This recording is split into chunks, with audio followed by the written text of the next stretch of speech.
c'est fin, c'est très fin, ça se mange sans fin. Je suis dilaté. Radio J. Radio J, le coup de fourchette. Bonjour Nina. Bonjour Cyrielle, bonjour Annie Dupéret. Bonjour. Alors aujourd'hui pour le coup de fourchette, je voulais partir sur un gâteau au chocolat, déjà parce que c'est ce que je préfère au monde, et en plus parce que votre personnage dans la pièce Mes chers enfants fait un gâteau au chocolat qui est apparemment inégalable. Donc et qui a l'air délicieux, on a envie de le goûter. Ah oui, non mais c'est clairement mon rêve là actuellement, en ce moment. Et aussi, petit clin d'œil au passage, ma grand-mère qui s'appelle Annie aussi, fait le meilleur gâteau au chocolat du monde. Donc voilà, j'ai dit on va faire un gâteau au chocolat. Il y a un combat. J'en ai un aussi qui est mon gâteau familial. Qui est la tradition que ma grand-mère faisait effectivement et qui est le gâteau que je refais pour les anniversaires, pour les enfants. C'est la seule tradition qui reste dans la famille. C'est au chocolat. Oui, chocolat et marron. Ça doit être quelque chose. Ah oui, pas je mal. le connais. Voilà. Je le connais. Elisabeth Assayag d'Europe 1 d'ailleurs le fait très bien. Bon, on va chez tout le monde. On va chez tout le monde. Donc, alors, je me suis dit que c'était l'occasion de célébrer les grands-mères aujourd'hui. Alors, c'est pas la fête des grands-mères, mais bon, de toute façon, ça fera moins fête commerciale parce que moi, j'en ai un peu marre de tous les trucs fête des pères, fête des mères, Saint-Valentin. Surtout Saint-Valentin, parce que j'ai jamais pu la fêter. Incloquable, la personne. Et apparemment, le jour de la fête des grands-mères, j'ai lu un truc intéressant, c'est les ventes de végétaux d'intérieur qui augmentent. Pour les grands-mères juives, c'est les ventes de Charles Traiteur qui augmentent, parce qu'il y a Razia de Boulot-Miel et de Macroud. On fête nos grands-mères comme il se doit, je pense. Vrai. Hein. Et je sais l'importance que les grands-mères ont dans votre vie, Annie Dupéret, déjà, parce que vous êtes grand-mère vous-même dans la vie. Vous avez été élevée par votre grand-mère en partie, il me semble.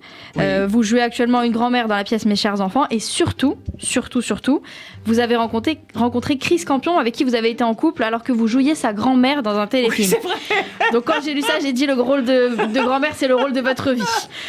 Et vous êtes resté 12 ans avec Chris Campion, qui a 19 ans de moins que vous. 17 ans, alors, pardon.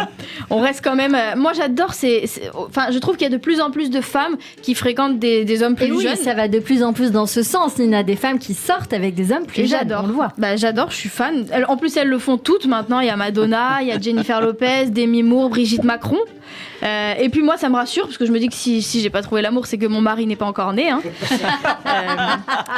Alors, évidemment, avant Chris Campion, il y a eu Bernard Giraudot, dont on a parlé. 18 ans de vie commune 15. Alors, bon, on a 2-3 ans d'écart, mais 15 ans de vie commune, ça reste. Personne ne voulait savoir qu'on était séparés. Ok, bon. Ça reste quand même pas mal, 15 ans de vie commune, 2 enfants. Et vous l'avez rencontré à 27 ans 26, oui, à peu près. 28, un truc comme ça. 28, ça m'arrange parce que je me dis qu'il me reste 3 ans pour trouver enfin l'amour et arriver à fêter la Saint-Valentin surtout. Et donc, comme je le disais, après Bernard Giraudot, je reprends votre CV amoureuse dans l'ordre chronologique. Vous avez rencontré Chris Campion. Et oui, petite question, est-ce qu'il a un lien de parenté avec Marcel Campion ? Vous savez, c'est l'homme d'affaires qui a fait toutes les fêtes foraines de Paris. Il y a des campions partout autour de la Terre. Ouais, je mais crois qu'il y a un livre des était... campions, tellement bon il y en a. Ah oui. Parce que je me suis dit, le mec de la fête foraine, le campion envahit le monde. Il fait tourner des têtes, surtout, le Marcel. Bon, alors, j'imagine que si Chris Campion jouait le rôle de votre petit-fils dans le téléfilm, ça veut dire qu'il jouait le rôle de quelqu'un de plus jeune que lui dans la vie, probablement, en tout cas de quelques années. Et alors, j'ai une théorie sur les gens qui font plus jeunes que leur âge, dont je fais partie, parce qu'on me donne souvent 15 ans, alors que j'en ai 25. Je pense qu'il faut qu'on arrête de se rassurer avec des phrases du style « Oui, mais quand on aura 60 ans, on fera plus jeune ». C'est faux. Moi, je pense qu'il existe un bureau des âges qui gère ces dossiers. Simplement, le bureau m'a oublié. C'est-à-dire qu'un jour, j'aurai 60 ans et depuis la fenêtre du bureau, ils vont voir ma tête d'enfant et ils vont se dire « Putain, on l'a oublié, celle-là, ça fait des années. Vas-y, mets-lui 45 ans dans la gueule, il faut tout rattraper. » Et bim, je vais passer de 15 à 60 ans directement sans vivre mes années de plein potentiel. Et on saura jamais si je répète une bombe atomique. Voilà, c'est con. Jamais. C'est trop dommage.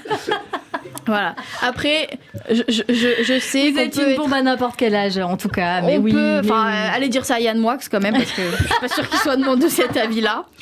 Non, évidemment qu'on peut être belle à tout âge. Surtout que ma grand-mère m'a toujours dit, ma grand-mère Annie du coup, m'a toujours dit que plus le temps passe et plus elle a confiance en elle. De toute façon, moi je pense que les standards de beauté et de mode changent aujourd'hui. Moi aussi je vais être anticonformiste comme vous, Annie Dupéret, parce que il paraît que vous allez chercher vos petits-enfants à l'école habillés tout en rose ou avec un nez de clown. Oui, je leur fais honte. Bah ouais, j'aime mais bien c'est faire honte à bien. mes petits-enfants. Moi, j'ai décidé de venir travailler en tenue sexy, même si c'est pas adapté, au moins on croira plus que j'ai 15 ans et puis peut-être que je trouverai un mec comme ça. Hein. je vous laisse, je vais terminer juste en disant vive nos grands-mères, vive les gâteaux au chocolat de nos grands-mères et vive Charles Tretter. Et on embrasse Charles Tretter, la réserve aussi, et Sabrina Tretter, avenue Paul Doumer, c'est pas mal aussi. Allez, merci beaucoup Nina. On se donne rendez-vous bien sûr la semaine prochaine et on revient dans un instant, juste après le journal de l'information sur Radio J.